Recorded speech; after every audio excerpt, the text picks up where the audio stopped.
Hi, everyone, and welcome to the very first episode of It's Not Me, It's My Hormones podcast. I'm Sabrina, your host and fellow PCOS and endometriosis warrior. Whether you've been managing PCOS for a while, or freshly diagnosed, or feeling overwhelmed, this is the space where we'll deep dive into what it really means to live with PCOS and how we can navigate it together. I spent nearly a decade learning about my body, testing out different approaches, and finding ways to manage my PCOS symptoms. My goal is to share everything I've learned along the way, the highs, the lows, and everything in between, so you feel supported and empowered on your own journey. In today's episode, we'll be tackling some big questions about PCOS, starting with what it means for PCOS to be a lifelong condition. We'll also discuss the difference between managing and curing PCOS, why the condition feels so complex, and how we can approach it without getting overwhelmed. I'll share personal insights, practical tips, and the mind shifts that really have made the big difference on me overall. So grab a cup of tea, maybe experiment if you're like me and love all the benefits, and let's deep dive.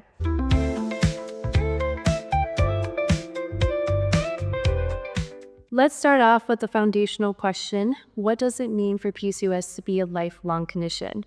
When we say PCOS is a lifelong condition, it means something we'll be managing throughout our whole entire lives.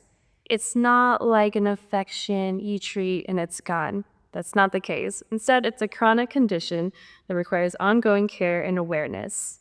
For me, I think of PCOS as my body's way of asking for balance, a kind of relationship where I need to pay attention to certain signals and adjust accordingly. For example, if I notice if I skip meals or eat too many carbs without balancing them with protein and healthy fats, my blood sugar takes a hit. And when that happens, it's like a domino effect. My mood tanks, my energy disappears, and my skin lets me know too. But when I stay consistent with my routines, like balancing my meals and managing stress, I avoid a lot of the flare-ups that used to throw me off. Over time, I've learned to view these symptoms not just as punishments, but as messages from my body. They're little reminders to return to the practices that help me feel my best. And that shift in perspective has been incredibly powerful. Question 2. Is there a difference between managing and curing PCOS? This is such an important distinction to make. Curing PCOS means that the condition completely disappears.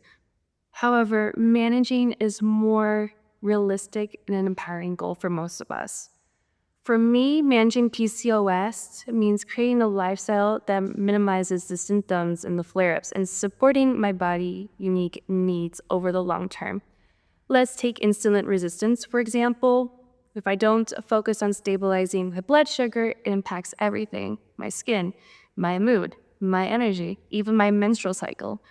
However, I've been following practices of AIP diet and incorporating medical median strategies, and I've been able to stabilize my insulin levels.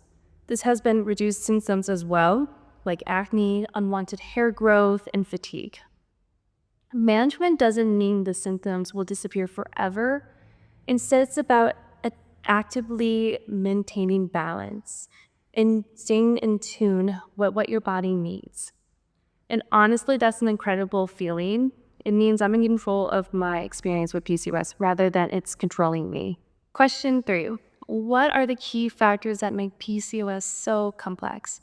PCOS is so much more than a hormonal imbalance. It involves multiple systems in the body, from insulin resistance to inflammation to high androgen levels, and all these factors interact with one another. When I discovered that I had type A PCOS, which consists of irregular or absent periods, excessive hair growth, polycystic ovaries, this type also has a greater chance of developing type 2 diabetes. With that being said, I really focus a lot on my insulin resistance. High insulin levels can trigger the ovaries to produce more androgens, which leads to symptoms like unwanted hair growth and acne around the chin, around the neck, around the chest. And if inflammation is high, it can increase fatigue, make weight loss so much harder, and even impact our sleep quality.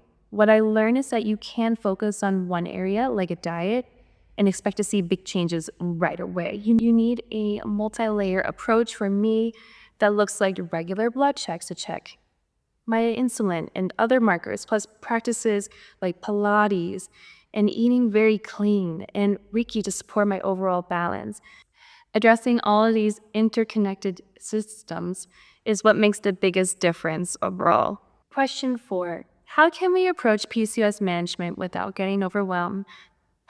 When I was first diagnosed with PCOS and endometriosis in 2016, I tried everything all at once, from diet to exercising to sleep to stress management. It was just so overwhelming and just too much. Over time, I've learned that building one habit at a time is the most sustainable way forward.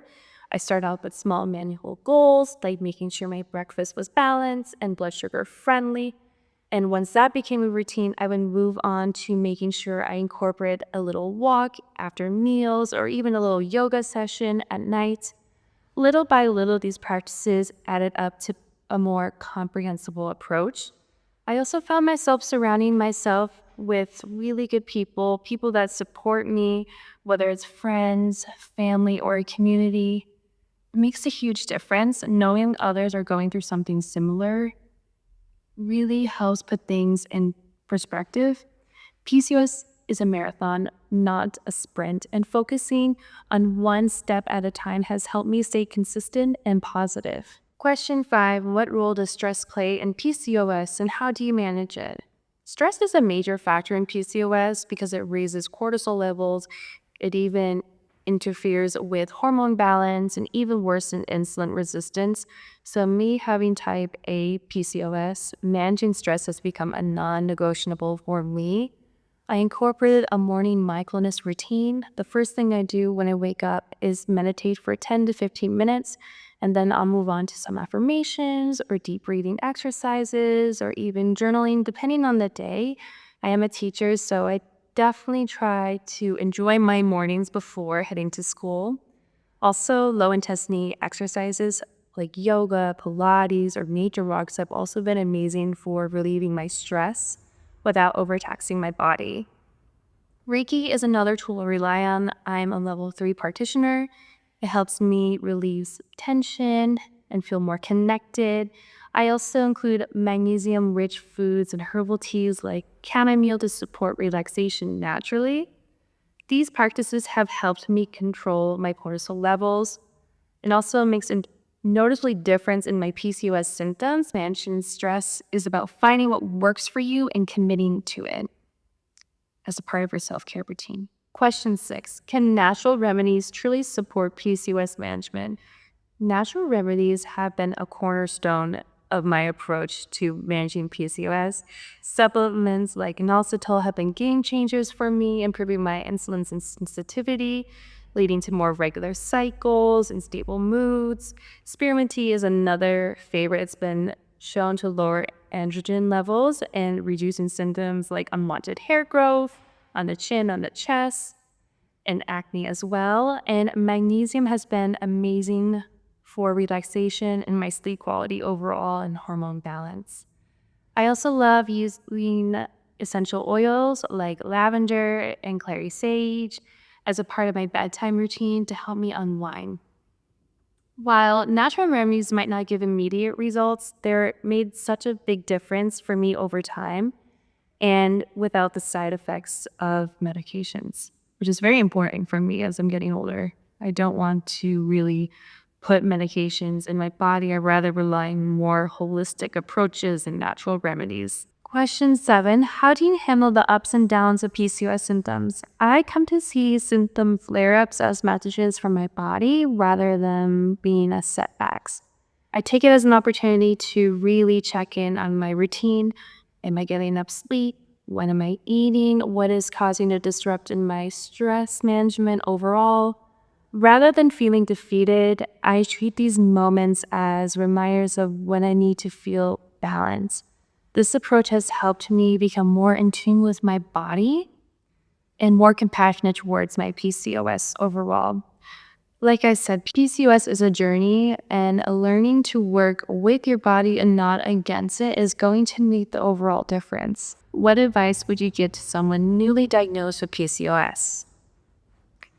My advice to someone newly diagnosed with PCOS is to take it slow. Don't overwhelm yourself with trying to make so many changes at once.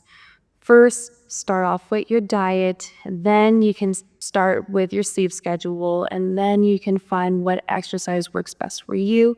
I really recommend going online, typing in what's my PCOS type, and then you can take a test according to what symptoms you have. You'll be able to figure out what type of PCOS you have. Get blood work done from your doctor. Ask for hormonal tests as well, so you can check your hormones, see what's in balance, what's balanced, all of that. Research, try different things, try different approaches. What works best for you may not work best for your friend who also has PCOS. Don't get discouraged if it takes time to figure out, is another thing I highly recommend that you do. PCOS, it can feel so overwhelming, but there's a whole community out there, and I would say it's a good time to have PCOS compared to the time I had 10 years ago when there was not really a big community. There was hardly any research done on PCOS. I mean, we're still in lack of PCOS research right now, but it's becoming more on the horizon for doctors and researchers to pay more attention to. And lastly, I would say join a support group. You can find this on Instagram. You can find it on my account. You can find this on Facebook as well.